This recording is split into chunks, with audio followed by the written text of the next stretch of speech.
Happy khichdi to everyone. आज खिचड़ी दिवस है तो आज हमने खिचड़ी वगैरह खा लिया है। उसमें सिंपली क्या करते हैं, खिचड़ी बनाते हैं और देवी देवता को चढ़ाते हैं और वो खाते हैं और फिर फ्री हो जाते हैं। फिर पूरा दिन बेलों की तरह रहते हैं। तो हमने इसलिए सारे काम समाप्त कर लिए हैं। और देखो, और ये महान हस्ती हमें कह रही है बेले नहीं रहते रेता ढोगो, पर हम रेता नहीं ढोएंगे, हम कुछ और काम करेंगे।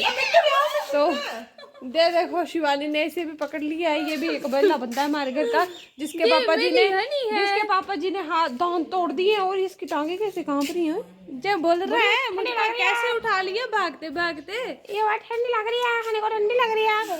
कोकड़ो गाइस काफी ज्यादा खप पाई हुई है। तो हम अब सीधा काम पे आते हैं, मुद्दे की बात करते हैं। तो ये गोबर लेकर आए हैं हम। आज हम इससे गंजी अमृत तैयार करेंगे और ये बेसन और ये गुड़, ये तीनों चीजें डालेंगे। तो पागल तो नहीं होगी लड़की। तो ये सब लेकर चलते हैं अब सीधा हम।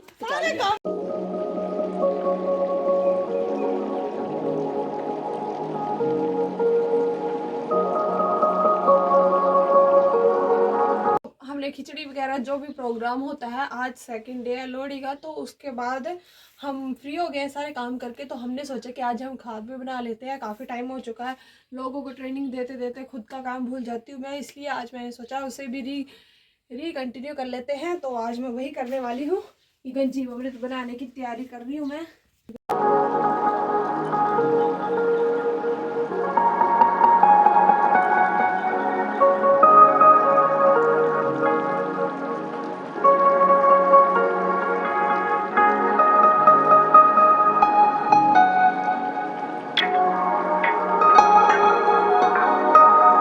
जितना भी गोबर था मैंने इकट्ठा किया हुआ, उसे मैंने अच्छे से क्या कह सकते हैं मिला लिया है।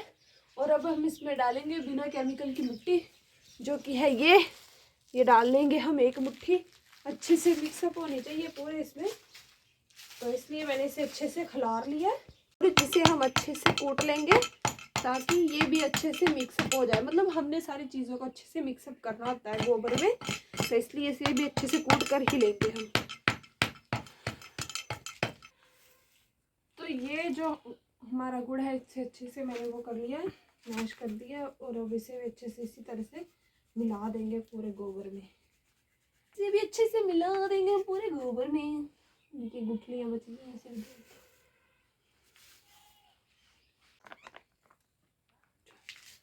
तो ये रहा एक मुट्ठी बेसन, इसे भी इसी तरह से अच्छे से मिक्सअप कर लेंगे हम। ये जीवों के लिए हो गया खाना। और गाय का गोबर जितना ताज़ा हो ना उतना बेस्ट रहता है, और गाय का गुत्तर जितना पुराना लोगे ना उतना ही बेस्ट होता है। ये 2 पॉइंट्स याद देना आप लोग भी। और जो पुराने से पुराना गुड़ होता है वो भी काफ़ी ज़्यादा बेनिफिशियरी होता है। तो ये चीज़ें थी जो मेन थी। तो अब हम इन सब चीज़ों को क्या कर लेंगे, अच्छे से मिक्स कर लेंगे पूरे गोबर में।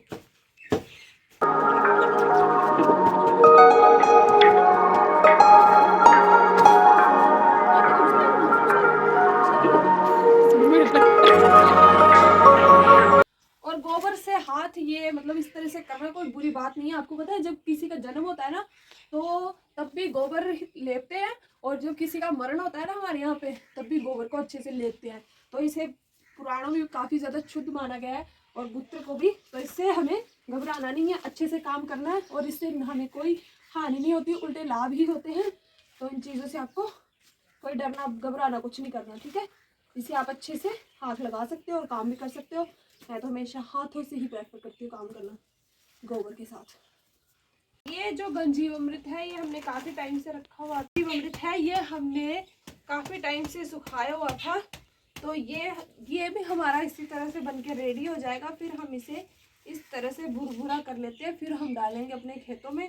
इससे क्या होती है, बड़ी ज़्यादा इसकी शक्ति बढ़ जाती है, और जो कि हमारी फसल में ग्रोथ होने में हेल्प करता है। तो इसे भी हम अच्छे से कूट के अपनी फसल में डाल देंगे। हम इसे अभी अपने गोभी में डालेंगे जो हमने किचन गार्डनिंग में लगाया हुआ है।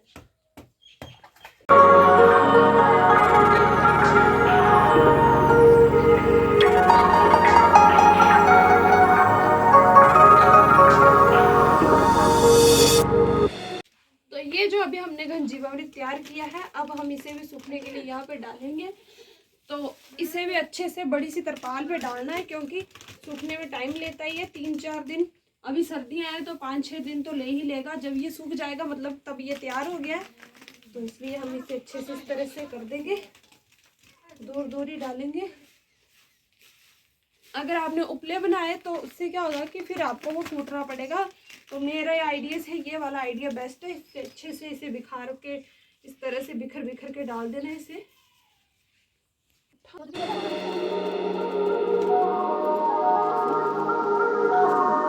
इस गंजीवामृत को अच्छे से सूखने के लिए डाल दिया है। जैसे कि आप देख रहे होंगे आज धूप नहीं निकली है, बस थोड़ी थोड़ी सी है, धूप भी नहीं है, वो ऐसी रोशनी आ रही है। तो हमने इसे यहीं पे सूखने के लिए रख दिया। एज यू नो सर्दियाँ हैं तो थोड़ा बहुत तो चलता है, तो इसलिए इसे यहीं पे रखा हमने और अच्छे से बिखार बिखार के डाला है ताकि अच्छे से ये सूख जाए जल्दी से जल्दी। और जो ये सूखा हुआ है अब हम इसे देंगे अपने गोभी में। तो चलो आपको हम अपना प्राकृतिक खेती का गोभी दिखाते हैं, किस तरह से लगाया है और किस तरह से इसे भी डालेंगे। ये देखो कितना अच्छा हो गया ये भुरभुरा। चलो चलो चलो आ जाओ।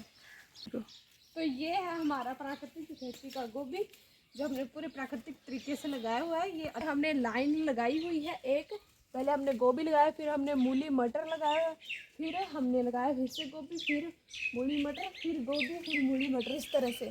अब मुझे ये बताओ कि मटर का इसमें क्या रोल है। मैं बताती हूँ, मैं किसके लिए हूँ, आपके लिए हूँ, मैं बताती हूँ। तो हम इसमें हमने मटर इसलिए लगाए हैं क्योंकि मटर देते हैं नाइट्रोजन, जो कि करता है यूरिया का काम। तो नाइट्रोजन जैसे मिलती है पौधों को तो वो क्या होता है, उनकी डेवलपमेंट अच्छे से होती है। जब आप यूरिया डालते हो तब क्या होता है, वही चीज़ इसमें भी होती है नेचुरल फार्मिंग में। जब हम तो मेन काम इसका यही होता है कि ये नाइट्रोजन देता है। तो आप किसी भी फसल के साथ मटर लगा सकते हो या फिर जो फली टाइप हो कोई भी फसल लगा सकते हो अपनी फसलों के साथ। वो क्या करेंगे, सीधा आपको आपकी फसल को नाइट्रोजन प्रदान कर देंगी। तो अब ये तो हो गया। और आपको एक बात बता दूं मैं कि यूरिया में सिर्फ 45% होता है, और इसमें क्या होता है कि जब मटर को लगाते हैं तो उसमें क्या होता है, एक राइजोबियम नाम का एक जीवाणु होता है जो कि नेचर से ही अपना मीन्स की नाइट्रोजन को खींच लेता है और अपने पौधे को दे देता है। और ये प्रक्रिया चलती रहती है जब तक मटर मरेगा नहीं और जब तक आपकी फसल खत्म नहीं होगी। ठीक, तो अब ज़्यादा ना बोलते हुए हम सीधा बढ़ते अपने गंजीवामृत की तरफ।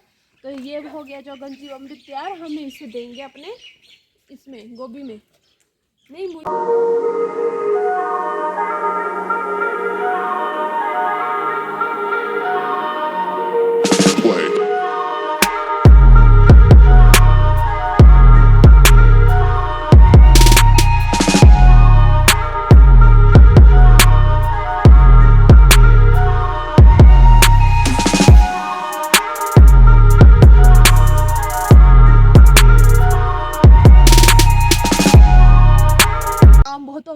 और थोड़ी मस्ती कर ली थी और कुछ खा ली थी यार, सुबह से काम ही कर रही हूँ मैं, क्या मजाक कर रही हूँ। चलो आओ क्या खाना है ये बताती हूँ, अभी फ्रेश तोड़ने वाली हूँ। तो हमारे घर में यही लगा हुआ है, इसे खा सकते हैं हम, इसे बोलते हैं दड़ूंज। नीचे तो नहीं गिरेगा, ये नहीं गिरेगा ना, नहीं गिरेगा ना, गूंगी होगी ये दोस्तों। हाँ ये वाला तोड़ लो, वो बड़ा वाला तोड़, वो वाला। हाँ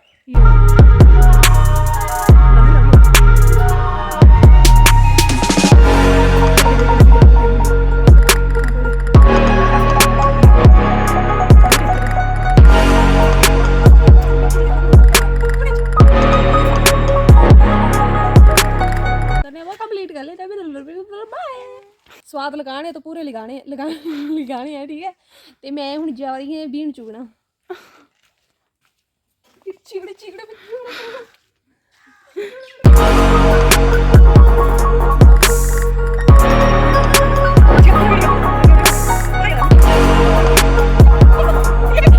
है जो काफी बड़ा है, इससे मैं कोई पंगा नहीं लूंगी, नहीं तो ये मुझे यहाँ से उठा के सीधा चलते हैं सीधा अपने।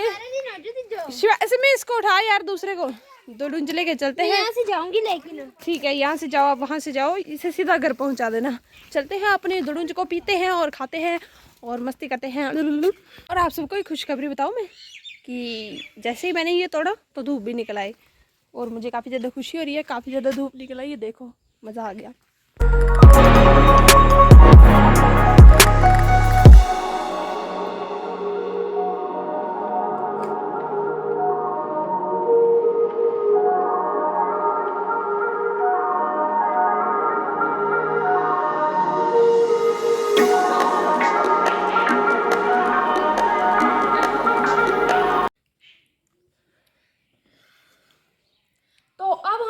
बताने वाले हैं कि हिमाचली स्टाइल में इस दड़ूज को किस तरह से खाया जाता है। इसको ऐसे नहीं खाना, नहीं तो बड़ा खट्टा लगेगा, ठीक है।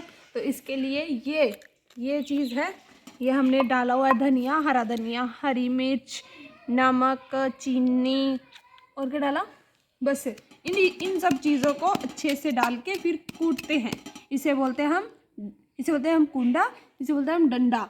तो बस अब डंडे कुंडे से इसको इस तरह से कूटी रहना। मैं नहीं मिलने उठी। तो जैसे ये ना लूण मिर्च जी, लूण मिर्च कटोइया ना दिखा सारे मुस्की को पूरा कुदरों निकलना है। मैं भी दे दूंज अल तक कोई भी ना कम्मे टाइम है ना अल इसी भी छिलना है, इसी भी छिली हम देंगे।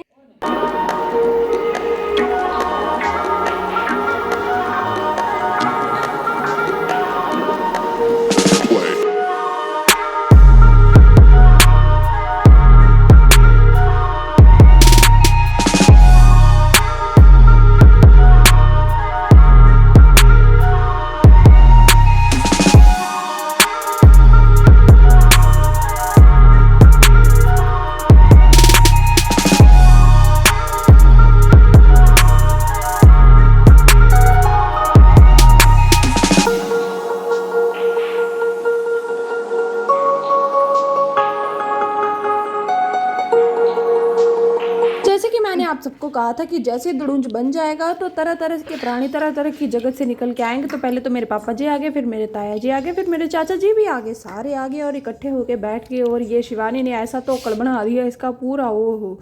पर हमें उस तोकड़ को खाने का बहुत मज़ा आ रहा है, आनंद आ गया, मज़ा आ गया यार। सच में अभी भी मुँह में पानी आ रहा है जब इसे देख रही हूँ। और पापा जी कहते हैं इसमें नमक कम है। यार मैं नहीं खाऊँगा, तुम लोग खाओ। फिर देख लो भाई ये हाल है। फिर भी खा लिया, हमने खिला दिया ज़बरदस्ती। मैंने कहा बड़ी बेइज्जती होगी है, पापा जी खा लो।